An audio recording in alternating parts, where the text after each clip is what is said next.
साथ कुछ ने माना कि परमात्मा सर्वत्र है, कुछ ने कहा कि वो अनंत है, कईयों ने उसे मन और बुद्धि से परे बताया, तो कईयों ने माना कि वो हमारे भीतर है, हम उसके अंश हैं और वो हमारा। फिर हम ईश्वर को क्यों पुकारते हैं? उसे पुकारने की क्या आवश्यकता है यदि वो सर्वत्र है, अथवा वो हमारी पहुंच से परे है, या वो हमारे अंदर ही है? ईश्वर के बारे में हमारे विचारों व सिद्धांतों में जो विभिन्नताएं थी, उसी ने अनेक धर्मों को जन्म दिया। और फिर वक्त बीतने के साथ उन अनेक धर्मों को मानने वाले अपने अपने ईश्वर को अलग अलग नाम और रूप में मानने लगे। उस एक ईश्वर को मनुष्य ने अनेक नाम दिए, जैसे शिव, याहवे, जेहोवा, अल्लाह, अहूरा मजदा और ओम। उनके लिए हमने अनेक त्याग दिया।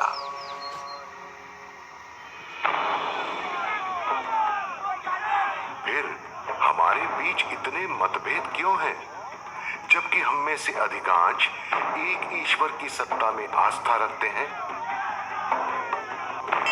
They will be radar signals that we can't easily.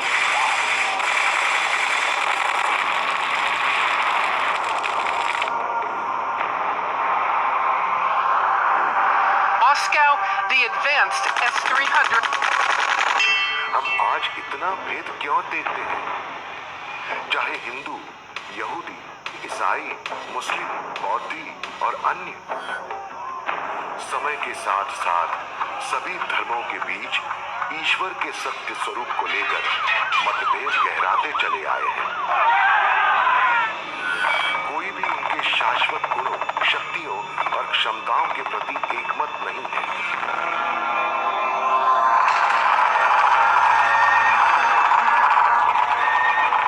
मानव इतिहास धर्म और ईश्वर के नाम पर लड़ी गई लड़ाइयों से भरा पड़ा है। मूल्यों के पतन के कारण कई हिंसा द्वारा दूसरे मत वाले संप्रदायों और सभ्यताओं को दबाने,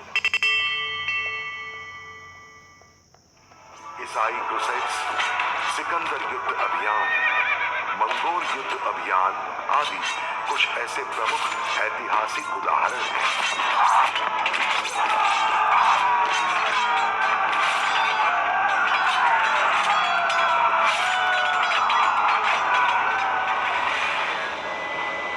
परंतु सच ये है कि विश्व के सभी धर्मों की उत्पत्ति अध्यात्म। मनुष्य सदा ईश्वर को खोजता। ईश्वर को जानने से पूर्व हमें एक कदम पीछे चल के एक और महत्वपूर्ण सत्य को जानना होगा कि मैं कौन हूं। हम जरा चिंतन करें कि वो कौन है जो ईश्वर को पाना चाहता है। क्या ये शरीर जो पदार्थों का बना हुआ है और जो समय के साथ निरंतर नष्ट होता जा रहा है, वो परमात्मा से मिलना चाहता है?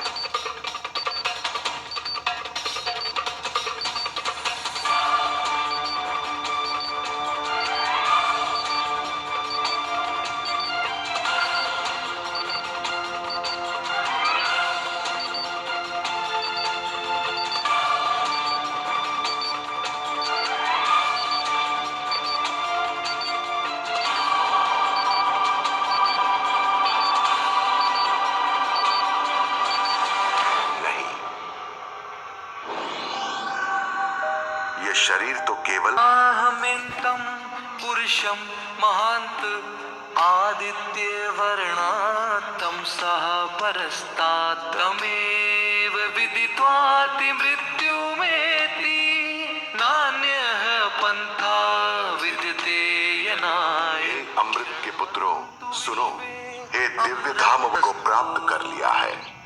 वह समस्त अज्ञान, अंधकार और माया से परे हैं। वह एक चमकते हुए सूर्य की तरह है। केवल उस परम पुरुष को जानकर ही तुम मृत्यु के चक्र से छूट सकते हो। दूसरा कोई पथ नहीं।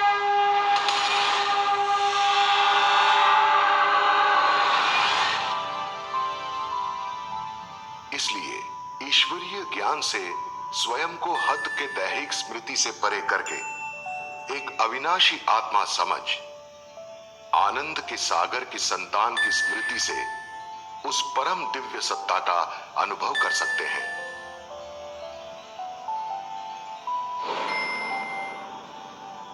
जैसे हम आत्माएं प्रकाश हैं,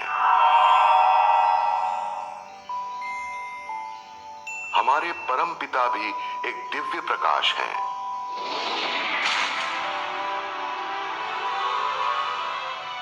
विश्व के सभी धर्मों के ग्रंथों में एक सूत्र समान जरूर है कि ईश्वर एक है और वह एक दिव्य प्रकाश है। सभी धर्मों में ऐसे चित्र, चिन्ह, मूर्तियां या नाम हैं जो परमात्मा के प्रकाश रूप को दर्शाते हैं। वो स्वयं निराकार हैं, जिनका न कोई शरीर न कोई भौतिक आकार है।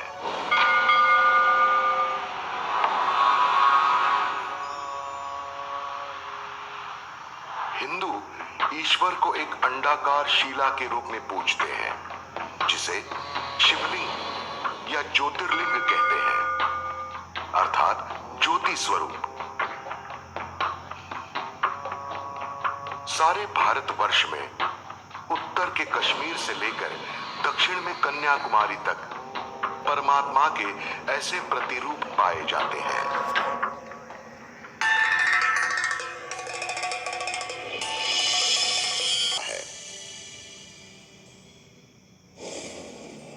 हिंदू धर्म में वे सभी देवों के भी ईश्वर हैं। ब्रह्मा, विष्णु और शंकर के रचयिता होने के कारण वे त्रिमूर्ति शिव या त्र्यंबकेश्वर नाम से जाने जाते हैं।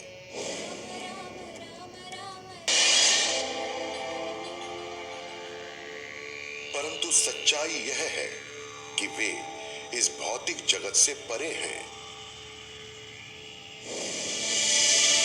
परमात्मा सर्वव्यापी नहीं है, बल्कि वे सर्वशक्तिमान और सर्वज्ञ हैं। के लोग ईश्वर को पुकारते समय ऊपर देखते हैं, क्योंकि वह एकमात्र ऐसे हैं जो सभी धर्मों, संस्कृतियों एवं संप्रदायों की आत्माओं के संरक्षक हैं। चाहे कोई उन्हें अपना पिता माने या न माने, सच्चाई तो यही है कि वे हम सभी के परम पिता हैं।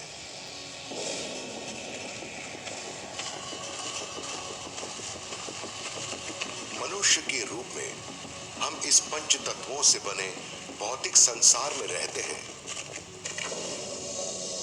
और असंख्य आकाश गंगाएं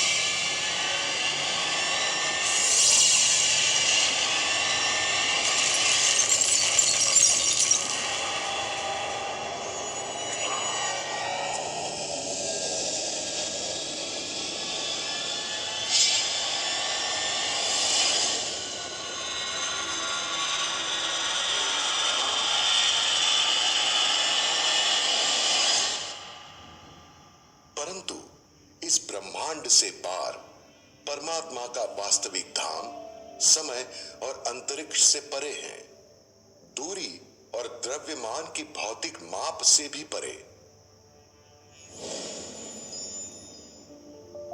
यह स्थूल नेत्रों से न दिखने वाले सूक्ष्म प्रकाश से निर्मित है, व्योम के दूरस्थ विस्तार से परे और सुनहरे लाल प्रकाश की किरणों से भरा हुआ ये अप्रत्यक्ष छठा तत्व है।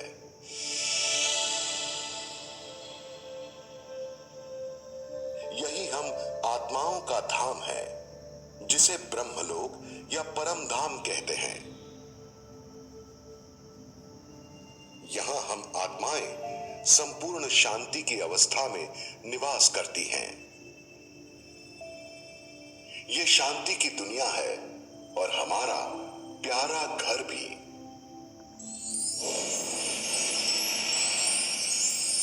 ईश्वर परमात्मा हम मनुष्य आत्माओं के इस विशाल पारिवारिक वृक्ष के बीज हैं।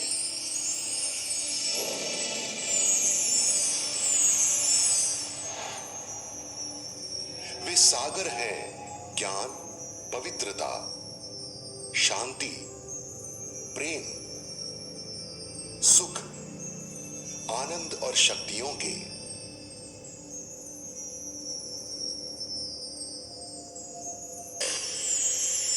इसलिए ऐसा कहा भी जाता है कि परमात्मा प्रेम है।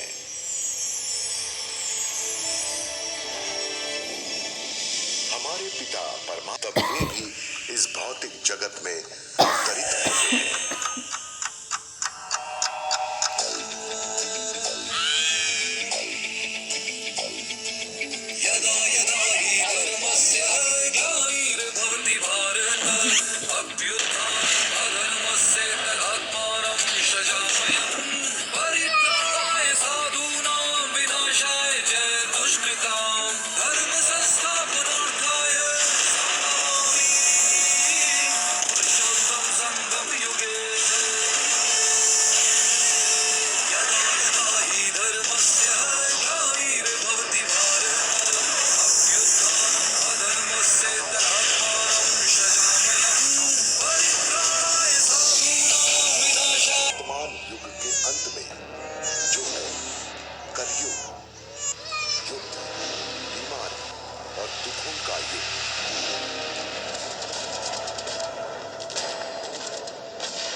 आत्माएं ग्रसित होती हैं काम, क्रोध, लोभ, मोह और अहंकार से। वर्तमान हालातों को देखा जाए तो ये कहना गलत न होगा कि आज विश्व संपूर्ण अंधकार में है। कोई मानव इतना सक्षम नहीं कि वो सभी आत्माओं को दुखों से मुक्त करा सके। ये चुनौती केवल सर्वशक्तिमान परमात्मा ही पूरी कर सकते हैं।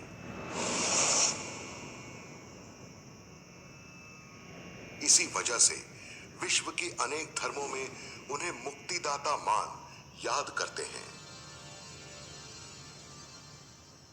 यही वह समय है जब परमात्मा पवित्रता, शांति और सुखों के युग की पुनः स्थापना करने मानवता के कार्यकलाप कहा गया है, अर्थात नई दुनिया की शुरुआत।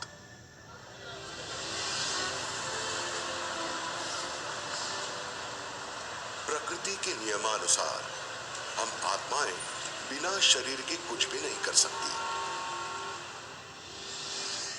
परमात्मा भी इस नियम से बंधा हुआ है, परंतु परमात्मा सामान्य मनुष्यों की तरह किसी मां के गर्भ से जन्म नहीं लेते हैं।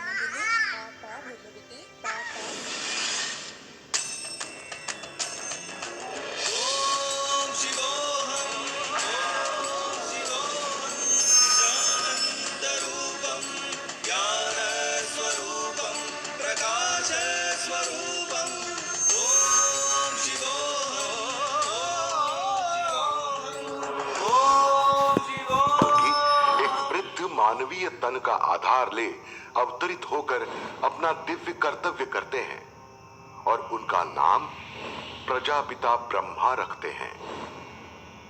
ब्रह्मा के द्वारा अनादि सत्य का अलौकिक ज्ञान देकर वे मनुष्यात्माओं को दिव्य गुणों और विशेषताओं से भरपूर करते हैं।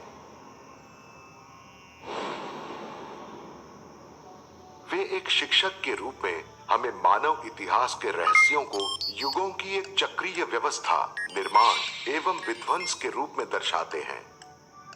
उनके अनुसार इस सृष्टि चक्र के 5 भाग हैं: स्वर्णिम युग, रजत युग, कांस्य युग, लोह युग और हीरक युग या संगम युग।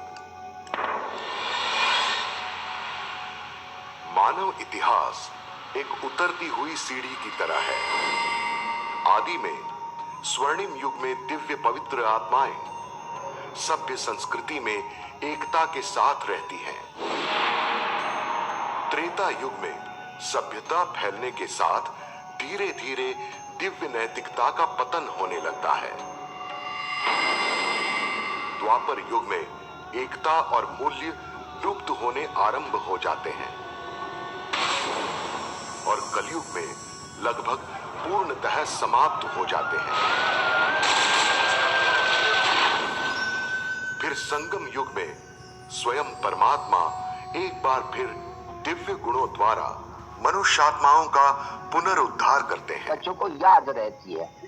युग में कल्प कल्प आय कर कर करके बच्चों को सदा सुखी बनाता हूँ, जिसका नाम शिव है। नहीं बच्चे रुका ही जाते, अब सदा वे स्वयं शिव है। हमें अपनी विशेषताओं तथा हमारे साथ अपने शाश्वत संबंधों के बारे में बताते हैं। इसके लिए वे हमें आध्यात्मिक ज्ञान का मार्ग प्रदर्शित करते हैं, जिसके लिए समझ, अनुभूति एवं परिवर्तन शक्ति की आवश्यकता होती है। आने वाला जब गाती हो नहीं, माँ बाप हमारे गॉडफादर जिसको कहा जाते हैं, सिर्फ ईश्वर और प्रभु करने से वो वर्षे का वो मजा नहीं आती है।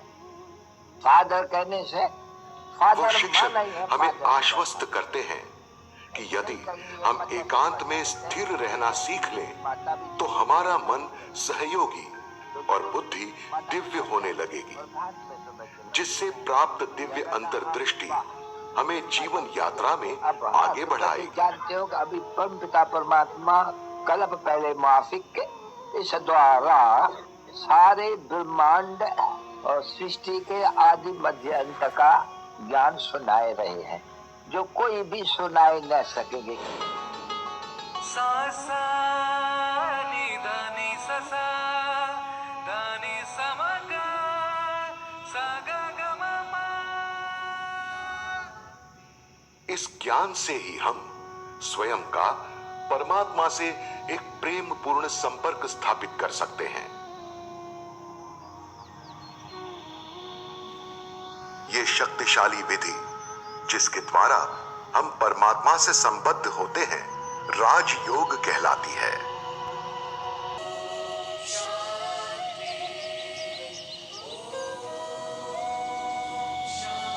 आत्माभिमान एवं परमात्माभिमान में स्थिरता और एकता स्वयं में तथा विश्व में शांति और आनंद लाएगी। एक चमकता ज्योति बिंदु जो इस शरीर में विद्यमान है, मस्तक में भ्रिकुटी के बीच, मैं परमात्मा की संतान हूं, जो अति सुंदर दिव्य प्रकाश का बिंदु है। उस परमात्मा की संतान जो अपने परम धाम में निवास करते हैं, जहां सुनहरा लाल प्रकाश फैला है।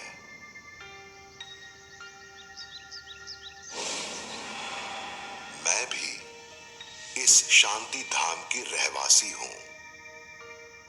यही मेरा वास्तविक घर है।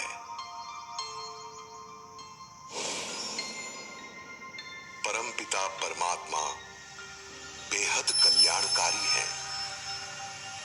वे हमें प्रेम, ज्ञान, शांति, आनंद, प्रसन्नता, पवित्रता एवं शक्तियां प्रदान करते हैं।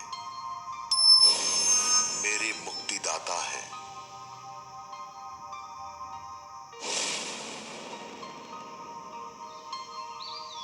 मैं कितना भाग्यशाली हूं जो इस परमानंद की अवस्था का अनुभव कर रहा हूं। एक बार फिर मैं अपने सर्वोच्च माता एवं पिता से मिल रहा हूं। ओ मेरे प्यारे परम पिता, संपूर्ण मानवता के पालनहार, मैं हर तरह से केवल आपका ही हूं। आप हर पल मुझे अधिक पवित्र और अधिक दिव्य बना रहे हैं।